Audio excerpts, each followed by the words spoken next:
forever. There's a method to their madness. There's really not much method to yours, because you're operating from a place of ignorance, and until you change that, you're going to be bumbling around, bumping into each other. You don't even recognize half the weapons that they use against you. And some of them seem so insignificant that you don't even try. You don't even try. That's why you're losing the war. And don't tell me you're not. You don't even try.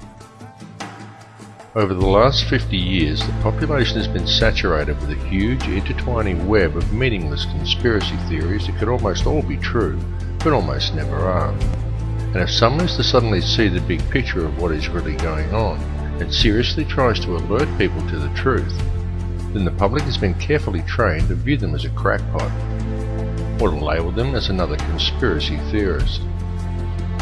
It's been very cleverly orchestrated so that no one ever discovers the whole truth about anything, or sees the creeping malaise as it slowly spreads. No one ever notices the one hidden agenda, the one real truth that underlies all the others. And if anyone ever does figure it out, they are ridiculed or silenced. But now, due to the growth of the internet, it has become a lot harder to silence people, but to keep information contained. Always remember, there are many methods in play to prevent you from awakening, and many red herrings are laid along the path, each one appearing to be possible as the perfect answer to your questions. One of the two main tools used to keep you in a state of confusion without you knowing it is the fluoride in your toothpaste and water supplies. There are also many other chemicals that are added to processed foods to decrease your awareness and prevent your longevity. I implore you all to buy non-fluoride dental products and drink only water that you know is fresh. It's true that calcium fluoride is an organically occurring compound and harmless in small doses. But the sodium fluoride that is used in dental products and water supplies is a toxic waste. It is a byproduct of aluminium production, and it does not prevent tooth decay. It inhibits brain function and promotes docility in the subject. Very notably, fluoride was first used by the Russians in mind control experiments conducted on prisoners in the gulags, and later by Nazis in the death camps. It was well noted by both groups that prisoners who drank fluoridated water were much more docile and easier to control than other prisoners. Fluoride compounds are also the active ingredients in most antidepressant drugs such as Prozac, clearly demonstrating its ability to reduce aggression and motivation in people. It has absolutely no biological or health benefits at all, and it does nothing whatsoever to prevent tooth decay. In fact, it causes dental fluorosis, yellowing of the teeth, and pitting of the enamel.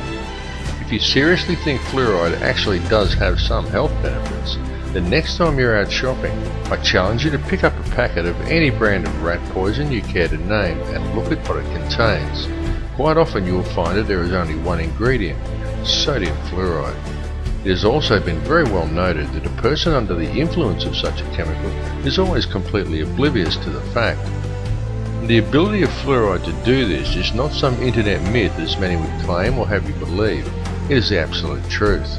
Yet even now, and despite the clear results shown in the latest fluoride studies, as more people begin to awaken and begin to question the situation the world is in, the more governments are seeking to combat this awakening by undertaking the increased fluoridation of their water supplies, touting dental health as the reason, when nothing could be further from the truth.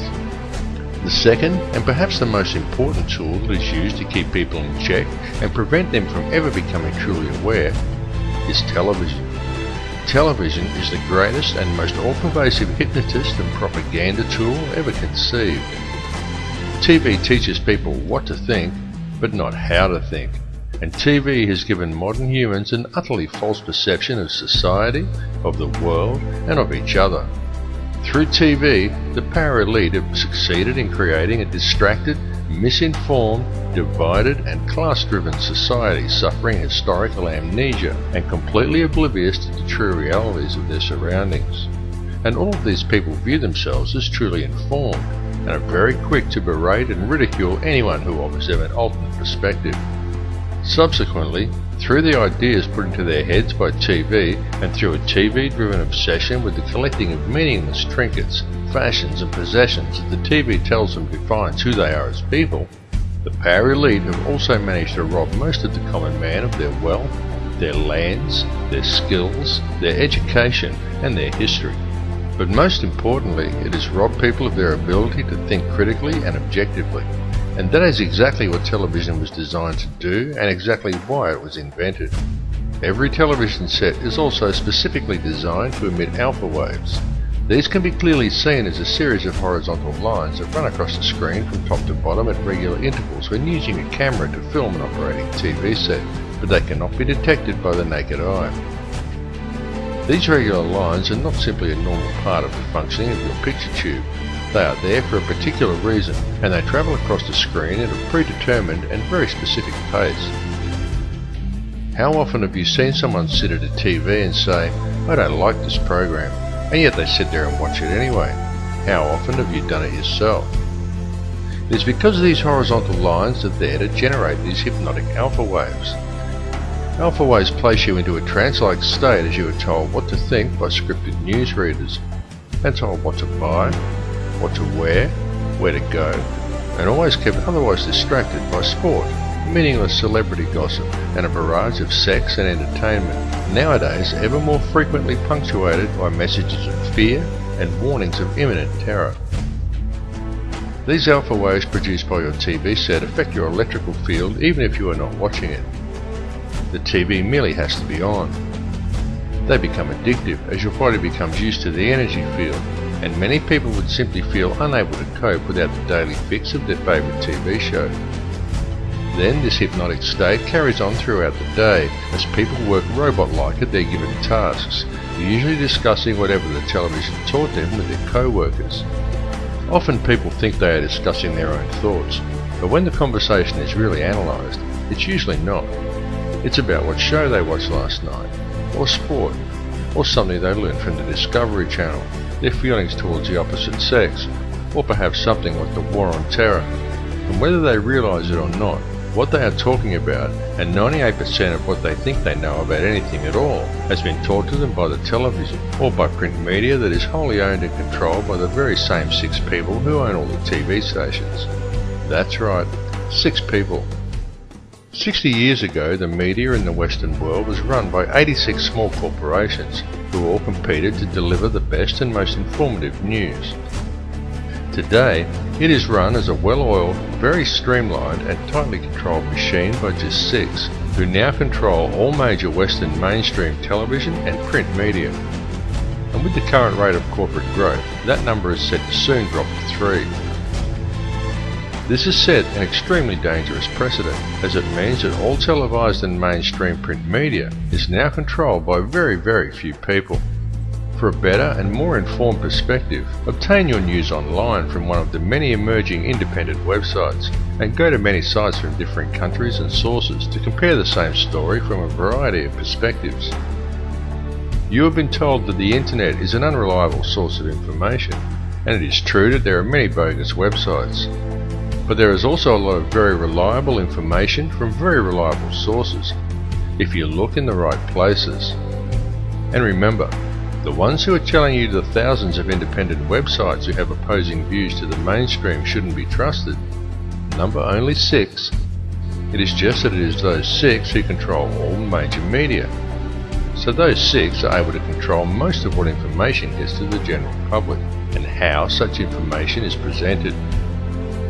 It must also be duly considered that all of these 6 media corporations have extremely close ties to major financial institutions and arms manufacturers. Such a conflict of interests immediately poses huge questions regarding the objectivity and reliability of any information presented by these organisations.